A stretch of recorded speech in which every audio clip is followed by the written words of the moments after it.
Julia's house. Julia's house roamed the high hills looking for a home.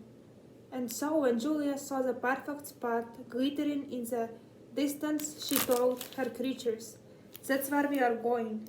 And the creatures all cheered.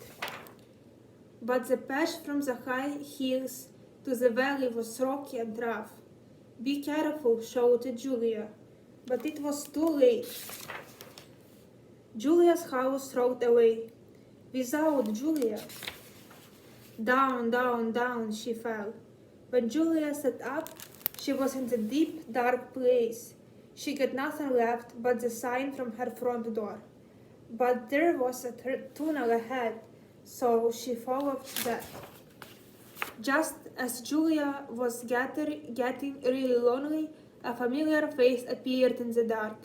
It was patched up Kitty. "Come on," said Julia. Let's go find our house."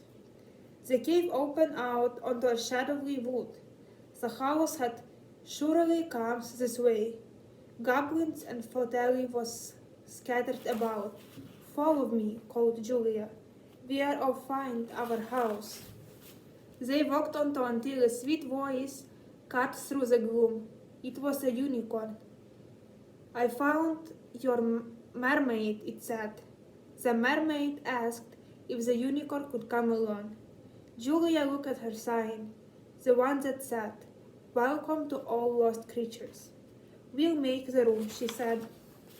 The patch of the house led through the gates of the graveyard. The ghost was there, having drifted from the house at least it rode with a host of specters and shades.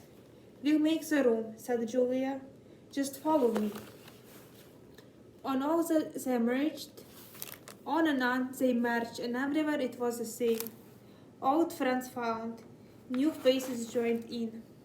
There were more lost creatures in the world than Julia had ever imagined. They all saw her sign and followed. "We'll make the room," she told all of them. But she began to wonder. When they stopped to rest, the creatures talked about tea and toast and warm beds for everyone.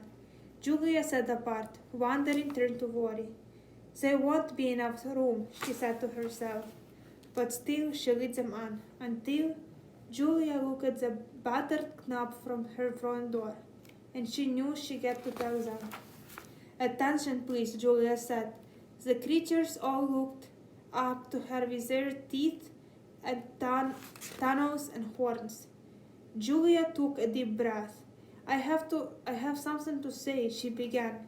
"It's about the house." But before she could continue, the ground began to shake. "Did someone say house?" a voice rumbled. It was a mountain king, the largest of all trolls. "A house rolled across my head, and just all that hill," it said. "Wasn't much left of it though."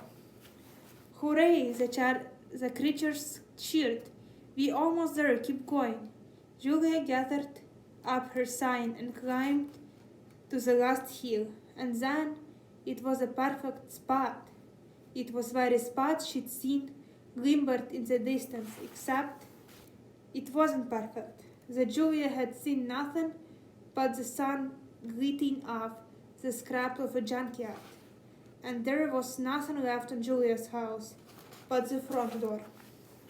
Julia put door knob back on her door, and she put down her sign that all are welcome. She turned the creatures who had followed her on a long march across the countryside. "I'm sorry," she said. "I let you down." "Let us down?" they said. "Never. We have everything we needed." The creatures set to work. They worked from the long time, and together they made a new home, with room for everyone. They called it Julia's Town.